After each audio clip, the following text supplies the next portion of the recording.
issue a fatwa, then it becomes haram for one of us to write an email or reply to an email or even forward an email that you receive in your inbox. And how often do we receive emails in our inbox? Every single day.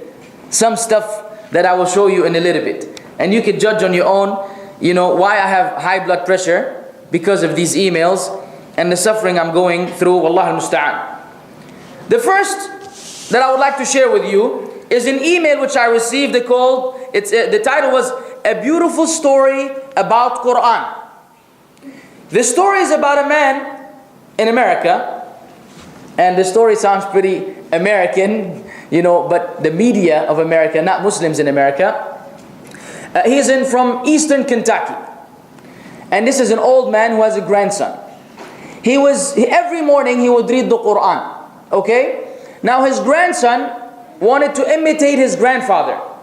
So he told him, I'm trying to do everything you do. So I read the Qur'an also. However, I don't understand it. And whatever I do understand, I quickly forget as soon as I close the book. So his grandfather was about to put some coal in a stove.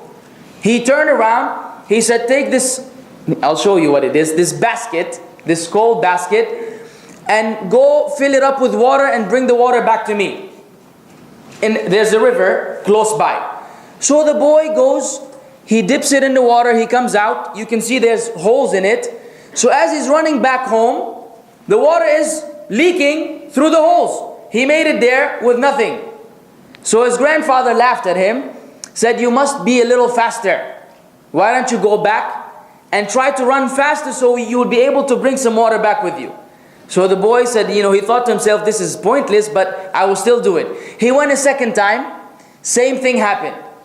Then the third time his grandfather told him, go again and be as fast as you can. And the boy said, okay, just to prove it, I know that it's not going to happen, but I will listen to my grandfather. So he went back, he came back again with no water in the basket. He told him, see grandpa, it's useless. So the grandfather told him, is it really useless? Look at the basket. The basket became clean. Earlier, it was a coal basket. There was black tar or whatever all inside. Now it has become clean. So here's the genius grandfather. He told him, so son, that's what happens when you read the Qur'an. You might not understand or remember anything, but when you read it, you will be changed inside and out. That is the work of Allah in our lives. Wow. Sounds nice, huh? How wonderful. How wonderful.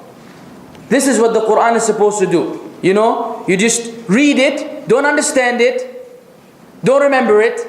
It will just change you. It's a miracle. Well, guess what? This is straight up un-Islamic. Actually, this is the ideology of those who want to keep us ignorant about Islam. And this is something that the Muslims are suffering from on a large scale today. Ritualism. In Ramadan, we take the Qur'an off the shelf and clean off the dust, and we read. We don't have no idea. We have no idea what we're reading. When Ramadan is over, close it back, put in a nice, lofty cloth and put it back on the shelf. Make sure it's on the top. Nothing is above it, and khalas. The Qur'an will somehow come into your life and change you. Is this the deen of Allah? I don't know. Here's the ayah. كتاب أنزلناه إليك مبارك ليدبروا آياته وليتذكر أولو الألباب. This is a blessed book which we reveal to you, O Muhammad sallallahu alayhi wasallam, that they might reflect upon its verses, and that those of understanding would be reminded. Not so that you will read and you'll be cleaned inside out.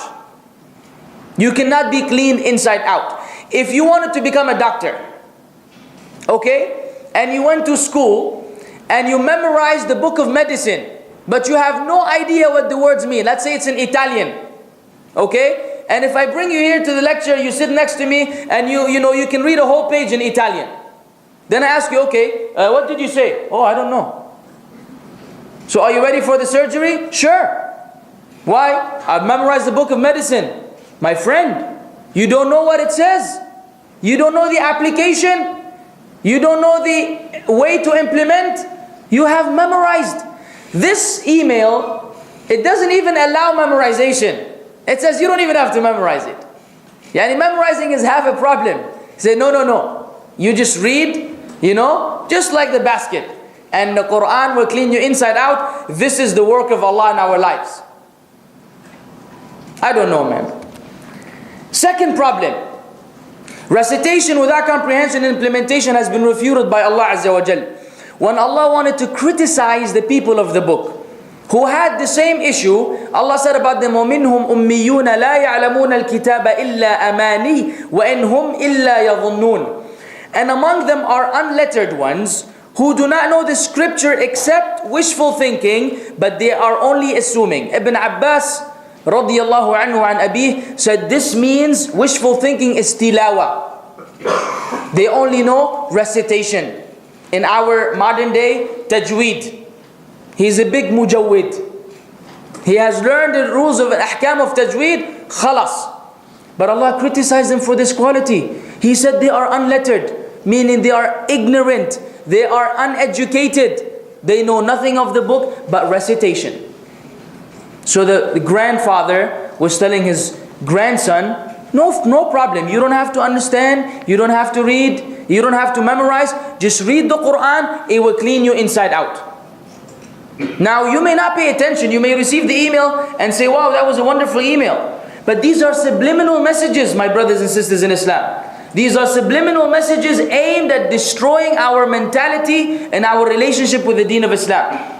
And the children are already suffering from this, let alone given in this email which appears to be a nice wonderful story. And so they will be more inclined towards just simply memorizing the Qur'an or just reading the Qur'an without understanding what is being said. Third problem, the grandfather's statement, son, that's what happens when you read the Qur'an. You might not understand or remember anything, but when you read it, you will be changed inside out. That is the work of Allah in our lives. This is like Christianity. This is Hindu, Buddhist, concept of how God works in people's lives in all miraculous ways. They're living in a fantasy land. It's unreal. But we in Islam, we know that there's effort, there's sa'i, there's effort we will exert so we may attain Allah's pleasure. It is not merely reciting the book of Allah. There's more and more to it. Another email I received called Path to Paradise. Must read, you must read. Obligation, by the way. And I received this from multiple senders. Different people from different backgrounds and communities send me the same email. And I will summarize the email for you.